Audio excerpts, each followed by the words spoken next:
നിങ്ങൾക്കറിയുന്നത് പോലെ ഇന്ത്യയും പാകിസ്ഥാനും തമ്മിലുള്ള ബന്ധം സ്വാതന്ത്ര്യാനന്തരം ഇന്ത്യയും പാകിസ്ഥാനും തമ്മിലുള്ള ബന്ധം എപ്പോഴെങ്കിലും വഷളായിട്ടുള്ളതെല്ലാം പലപ്പോഴും പാകിസ്ഥാൻ നടന്ന തീവ്രവാദി ആക്രമണം കൊണ്ട് തന്നെയായിരുന്നു. മാത്രമല്ല, ആഭ്യന്തര പ്രശ്നങ്ങളിൽ പെട്ടുഴലുന്ന പാകിസ്ഥാൻ എപ്പോഴും ഇന്ത്യയെ ആക്രമിച്ചാണ് അവിടെ സമാധാനം കൊണ്ടുവരാൻ ശ്രമിച്ചത്. കാരണം പൊതുശത്രു വന്നു എന്നൊരു ധാരണയുണ്ടാക്കി പാകിസ്ഥാനിലെ വിഘടിത ശക്തികളെ ഒന്നിച്ചു നിർത്താൻ എന്നും പാകിസ്ഥാൻ ഭരണകൂടം ശ്രമിച്ചിട്ടുണ്ട്. എന്നാൽ 1971 ഇൻഡോ പാക് വാറിൽ പാകിസ്ഥാൻ അടിയറവ് പറഞ്ഞതോടെ കുറേ കാലത്തേക്ക് അവർ വിശ്രമിക്കുകയായിരുന്നു. കാരണം ഇന്ത്യയെപ്പോലൊരു ശക്തിയെ നേരിടാനുള്ള കരുത്ത് തങ്ങൾക്കില്ല എന്ന് അന്നത്തെ പ്രധാനമന്ത്രിയായിരുന്ന ഇന്ദിരാഗാന്ധി പൂർണ്ണമായും ബോധ്യപ്പെടുത്തി കൊടുത്തു. മാത്രമല്ല, ഏറ്റവും കുറച്ച് ദിവസങ്ങൾ കൊണ്ട് പാകിസ്ഥാനെ അവർ അടിയറവ് പറയിച്ചു എന്നുള്ളത് ചരിത്രം രേഖപ്പെടുത്തി. എന്നാൽ പിന്നീട് ഇങ്ങോട്ട് വീണ്ടും തീവ്രവാദ ആക്രമണങ്ങൾ തലപൊക്കുകയായിരുന്നു. ഏറ്റവും അവസാനം 2019 ഫെബ്രുവരി 14 കാശ്മീരിലെ ജമ്മു കാശ്മീർ ശ്രീനഗർ ഹൈവേയിൽ പുൽവാമയിൽ ഭീകരാക്രമണത്തിൽ CRPFലെ 40 പേരാണ് ജീവത്യാഗം ചെയ്തത്. പുൽവാമയ്ക്ക് ശേഷം പാകിസ്ഥാന് തിരിച്ചടി നൽകാൻ നമുക്ക് കഴിഞ്ഞു. പുൽവാമയ്ക്ക് ശേഷം നമുക്ക് ഏറ്റവും കൂടുതൽ ആളുകൾ നഷ്ടമാകുന്നൊരു ഭീകരാക്രമണമാണ് ഇപ്പോൾ പഹൽഗാമിൽ ഉണ്ടായിരിക്കുന്നത്. 28 പേരാണ് ഉണ്ടായത്. ഇപ്പോൾ യഥാർത്ഥത്തിൽ ജനങ്ങൾ തന്നെ ഈ ജമ്മു കാശ്മീരിലെ മാറ്റം അവർക്ക് ബോധ്യപ്പെട്ടു തുടങ്ങി. ഇപ്പോൾ ജമ്മു കാശ്മീരിൽ ബന്ദ് പ്രഖ്യാപിച്ചിരിക്കണം. മാത്രമല്ല, ദിലീപ് കുമാർ അഭിപ്രായപ്പെട്ടതുപോലെ നാളുകൾ സമാധാന ജീവിതം അവിടെ ആഗ്രഹിച്ചു തുടങ്ങി. ഈ തീവ്രവാദികളുടെ ഈ ഡിവൈഡ് ആൻഡ് റൂൾ എന്ന് പറയുന്ന പരിപാടി അവിടെ നടക്കാൻ പറ്റാതെ പോകുന്ന സാഹചര്യം ഉരുത്തിരിക്കുകയായിരുന്നു. കഴിഞ്ഞ തെരഞ്ഞെടുപ്പിൽ തന്നെ ഒരു അപശബ്ദവും കേൾക്കാതെയാണ് തെരഞ്ഞെടുപ്പ് സമാധാനപരമായി നടന്നത്. ഇതൊക്കെ പാകിസ്ഥാനെ വല്ലാതെ അരോചനപ്പെടുന്നു. കാര്യം പാകിസ്ഥാൻ്റെ ആഭ്യന്തര രാഷ്ട്രീയത്തിൽ ജമ്മു കാശ്മീർ എന്നും ഒരു അജണ്ടയാണ്. കാശ്മീരിൽ ആക്രമണം നടത്തുക എന്നുള്ളതാണ്. ഇപ്പോൾ ശ്രീനഗർ എന്ന ടി സിദ്ദിഖ് MLA കൂടി നമുക്കൊപ്പം ചേരുന്നു. അതായത് ശ്രീനഗർ സന്ദർശിച്ച MLA സംഘത്തിലെ ഒരാളാണ് T Siddique. Siddique, good morning. Siddique, യഥാർത്ഥത്തിൽ ശ്രീനഗറിൽ മുകേഷ് അല്പം മുമ്പ് പറയുകയായിരുന്നു, വല്ലാത്ത ഭീതിതമായൊരു അന്തരീക്ഷം അവിടെ നിലവിലുണ്ട് എന്ന് പറയുന്നു. താങ്കൾ എങ്ങനെയാണ് ഈ സംഭവത്തെ വിലയിരുത്തുക? ഒന്ന്, ഞങ്ങൾ ഇന്നലെ വൈകിട്ട് 5 മണിക്കാണ് എത്തിയത്. ഇന്ന് കാലത്ത് 11 മണിക്ക് ജമ്മു കാശ്മീർ അസംബ്ലി കമ്മിറ്റിയുടെ സിസ്റ്റർ കമ്മിറ്റി ആയിട്ടുള്ള ഞങ്ങളുടെ അഷുറൻസ് കമ്മിറ്റിയുടെ ഇന്ററാക്റ്റീവ് മീറ്റിംഗ് ആണ്. അതിനുവേണ്ടിയാണ് ഞങ്ങൾ 4 MLA-മാരും ഉദ്യോഗസ്ഥ സംഘവും എല്ലാവരും കൂടി എത്തിയത്. പക്ഷെ വന്നു കഴിഞ്ഞപ്പോൾ ടൈറ്റ് സെക്യൂരിറ്റിയാണ്.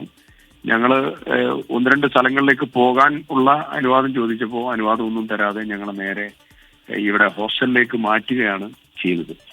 ഞാൻ ഇന്നലെ പുലർച്ചെ വരെ മരിച്ച രാമചന്ദ്രന്റെ കാര്യവുമായി ബന്ധപ്പെട്ട നടപടികൾ സ്വീകരിക്കുന്നതിനുള്ള കോർഡിനേഷൻ പ്രവർത്തനത്തിലായിരുന്നു. രാമചന്ദ്രന്റെ ബോഡി ഇപ്പോൾ ഇൻക്വസ്റ്റും പോസ്റ്റ്മോർട്ടം ഒക്കെ നടപടികളൊക്കെ കഴിഞ്ഞ് മകൾ ആരതി ഐഡന്റിഫൈ ചെയ്ത് അതിന്റെ പ്രവർത്തനങ്ങളൊക്കെ കഴിഞ്ഞതിന് ശേഷം നാട്ടിലേക്ക് എത്തിക്കാൻ, ഇവിടെ ഒരു ഒഫീഷ്യൽ ഒബിച്വറി നടത്തിയതിന് ശേഷം നാട്ടിലേക്ക് എത്തിക്കാനുള്ള നടപടികൾ കോർഡിനേറ്റ് ചെയ്തുകൊണ്ടിരിക്കുകയാണ്. മകൻ അരവിന്ദ് ബാംഗ്ലൂരിലാണുള്ളത്. മകൻ അരവിന്ദ് ഇങ്ങോട്ട് വരാനിരുന്നതാണ്. പക്ഷേ അപ്പോഴത്തേക്ക് ബോഡി ഇവിടുന്ന് പോകത്തക്ക രീതിയിലുള്ള ക്രമീകരണം ആവാൻ സാധിക്കും എന്നാണ് പ്രതീക്ഷിക്കുന്നത്. അതുകൊണ്ട് ഇങ്ങോട്ടുള്ള യാത്ര വേണ്ട എന്ന് മകനോട് ഇപ്പോൾ ഞാൻ വിളിച്ചു പറഞ്ഞിട്ടുണ്ട്. മുഖ്യമന്ത്രിയായിട്ടും സ്പീക്കറായിട്ടും പ്രതിപക്ഷ നേതാവായിട്ടും ഇതിന്റെ വിവരങ്ങളെല്ലാം കൈമാറിയിട്ടുണ്ട്. ഏത് ഫ്ലൈറ്റിലാണ് പോകുന്നത് എന്നുള്ളത് ഇവിടെ സൈന്യവും പ്രാദേശിക സംവിധാനവും തീരുമാനമെടുക്കും അല്പസമയത്തിനകം.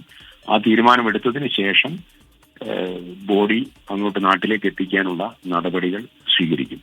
ഇതില് മകൾ ആരതിയും അതുപോലെ രാമചന്ദ്രന്റെ ഭാര്യ ഷീലയും പേരക്കുട്ടികളും അവരെ നേരിട്ട് നാട്ടിലേക്ക് എത്തിക്കാനുള്ള നടപടിയും സംസാരിച്ചുകൊണ്ടിരിക്കുകയാണ്. സിദ്ദിഖ്, യഥാർത്ഥത്തിൽ നിങ്ങളുടെ കാശ്മീർ സന്ദർശനം തുടരുകയാണോ അതോ മുകേഷ് ഒരു സംശയം പറഞ്ഞു ഇനിയിപ്പോൾ എന്താ തീരുമാനിക്കാമെന്ന് അറിയില്ല, ഇപ്പോൾ ഒരു പ്രത്യേക സാഹചര്യമാണ്, മാത്രമല്ല ശ്രീനഗറൊക്കെ തന്നെ ഒരു സെക്യൂരിറ്റി നിഴലിൽ തന്നെയാണല്ലോ, അവിടെ താങ്കൾക്ക് ഇരിക്കുന്ന സ്ഥലത്ത് നിന്ന് പുറത്തേക്ക് നോക്കുമ്പോൾ ശ്രീനഗറിൽ ഇപ്പോൾ കാണാൻ കഴിയുന്ന കാഴ്ച എന്താണ്? ഇപ്പോൾ പുറത്ത് വാഹനങ്ങളോ അല്ലെങ്കിൽ ആളുകളുടെ ഒരാൾക്കൂട്ടമോ ഇല്ലാതെ ഒരു ഐസൊലേറ്റഡ് ആയ അന്തരീക്ഷത്തിലേക്ക് പോകുന്ന ഒരു പ്രതീതിയാണ് കാലത്തുള്ളത്. അല്പം കഴിഞ്ഞാൽ എങ്ങനെയാകും എന്നുള്ളത് പറയാൻ വയ്യ.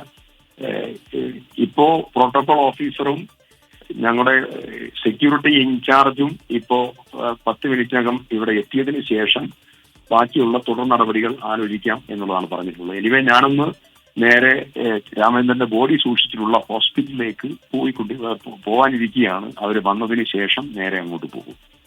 Thank you T Siddique M L A. താങ്കൾ കെയർ എടുക്കുക. താങ്കൾ അവിടുത്തെ അന്തരീക്ഷം താങ്കൾക്ക് എന്നെക്കാളും നന്നായിട്ട് അറിയാമല്ലോ. T Siddique M L A ആണ് നമുക്കൊപ്പം ചേർന്നത്. അദ്ദേഹം ശ്രീനഗറിൽ നിന്നാണ് നമുക്കൊപ്പം ചേർന്നത്.